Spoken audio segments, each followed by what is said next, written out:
नमस्कार। News with views की इस 7वीं कड़ी में आपका हार्दिक स्वागत है। देश भर में चाहे कोरोना के कहर की खबर सुर्खियों में रही हो, लेकिन गुजरात में कोरोना के इलाज का बवाल हर रोज सुर्खियों में आ रहा है।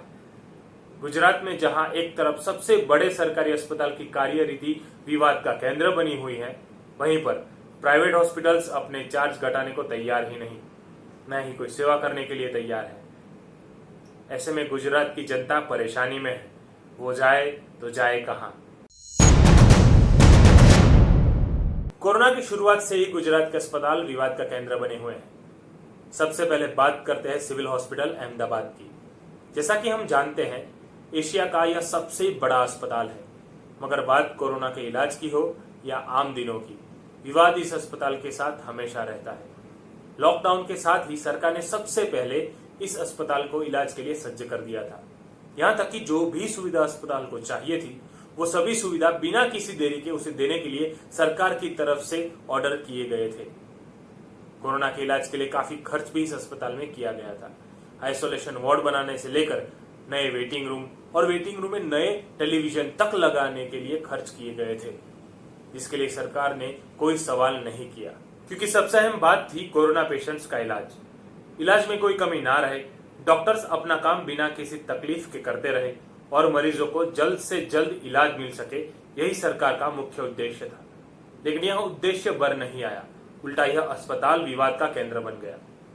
ऐसी लापरवाही इस अस्पताल ने दिखाई है कि हमें आश्चर्य होता है कि आखिर ऐसी लापरवाही होती कैसे है। कैंसर का एक पेशेंट इस अस्पताल में भर्ती था, जिसकी मौत हो जाने के बाद वो अचानक से गायब हो गया। परिवार वाले उसे ढूंढते रहे और अचानक 9 दिन बाद अस्पताल ने जाहिर किया कि उस पेशेंट की मौत हो चुकी है। इतने दिन पेशेंट कहाँ था, किस वार्ड में था, किस स्थिति में था, इस बात का अस्पताल को कोई इल्म ही नहीं था।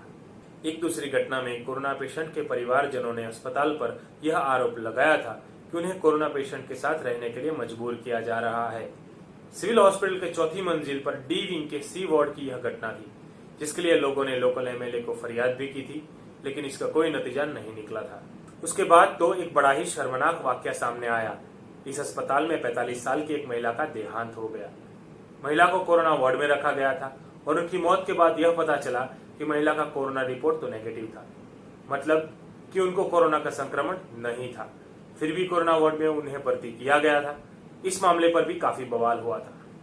कोरोना पॉजिटिव मरीजों की भर्ती में देरी हो या खुद डॉक्टर्स और पुलिस कर्मियों को बेड ना होने का कारण देकर भर्ती ना करने की घटना हो, यह अस्पताल हमेशा से विवाद का केंद्र बना हुआ है और घटने के बजाय ऐसे विवाद बढ़ रहे हैं। यहाँ तक कि खुद गुजरात हाईकोर्ट को यह हिदायत देनी पड़ी है कि अस्पताल अपना काम ठीक से करे। विशेषज्ञों की माने तो अहमदाबाद सिविल हॉस्पिटल काफी सुविधामय है और यहाँ के डॉक्टर्स भी काफी क्वालिफाइड और अनुभवी हैं। फिर तो चूक कहाँ होती है? सरकारी अस्पताल होने के कारण यहाँ के कर्मचारी ठीक से काम नहीं करते, या फिर पैरामेडिकल स्टाफ और आम स्टाफ काबू में नहीं है। कारण जो भी हो, यह अस्पताल विवाद से बाहर नहीं आ रहा और आज हाल यह है कि अहमदाबाद के किसी व्यक्ति को अगर कोरोना का संक्रमण होता भी है तो वह इस अस्पताल में इलाज करवाने से कतराता है, जो कि काफी शर्म की बात है। इस बात का फायदा अहमदाबाद के निजी अस्पतालों ने उठाया है। अहमदाबाद में कई अस्पतालों ने रातों रात सरकार की मंजूरी लेकर अपने आप को कोरोना डेजिग्नेटेड कर दिया है। कोरोना का इलाज करने लगे हैं। इलाज तक तो ठीक बात थी, मगर यह अस्पताल काफी महंगे साबित हो रहे हैं। उन्होंने लोगों से पैसे ऐंठना नहीं, लूटना शुरू कर दिया है। कुछ जागरूक लोगों ने यह बात सरकार तक पहुंचाई। सरकार ने विनती की तब तो यह अस्पताल नहीं माने, लेकिन फिर सरकार ने इन अस्पतालों में इलाज के लिए बेड के रेट फिक्स कर दिए। हालांकि यह रेट भी काफी ज्यादा है, एक बेड के 10,000 रुपये। लोगों ने फिर हंगामा मचाया तो बेड के रेट सरकार को और नीचे ले जाने पड़े, लेकिन अब यह बात इन निजी अस्पतालों को गवारा नहीं, तो यह अस्पताल हाईकोर्ट में पहुंचे और उन्होंने कोर्ट के सामने यह फरियाद रखी कि इतने कम दामों में वे इलाज नहीं कर सकते।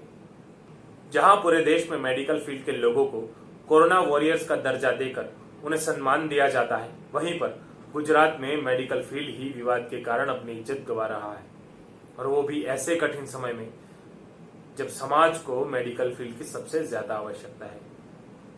आमतौर पर अमीरों की सेवा करने वाले और करोड़ों का मुनाफा कमाने वाले यह अस्पताल आज मुश्किल की घड़ी में समाज को अपनी सेवा देने के लिए तैयार नहीं। मानते हैं कि सेवा हर व्यक्ति या संस्था का अपना निर्णय होता है, उसे करना या न करना हर एक की अपनी मर्जी होती है। लेकिन किसी व्यक्ति या संस्था का कोई सामाजिक उत्तरदायित्व भी होता है। यह उत्तरदायित्व कब निभाया जाएगा, और ऐसी कठिन स्थिति में उत्तरदायित्व नहीं निभाया गया तो उसका मतलब भी क्या रह जाता है। शर्म की बात तो यह है कि इन निजी अस्पतालों में कुछ अस्पताल ऐसे भी हैं जिन्होंने मेडिकल सेवा के लिए सरकार से मुफ्त या राहत के दामों में जमीन लेकर उस जमीन पर 5 स्टार अस्पताल बनाए हैं, और अब जब मेडिकल सेवा की जरूरत आन पड़ी है तो वह अपना चार्ज दिखाने पर तुले हुए हैं। कोरोना संक्रमण के मामले में गुजरात देश में दूसरे स्थान पर है और गुजरात में अहमदाबाद प्रथम स्थान पर। तब अहमदाबाद की यह अस्पताल सरकार और लोगों के लिए भी सिरदर्द बने हुए हैं। अब सबकी आस हाईकोर्ट पर लगी हुई है। हाईकोर्ट के आदेश के बाद शायद यह अस्पताल अपने फिक्स रेट पर इलाज करना शुरू भी कर दे।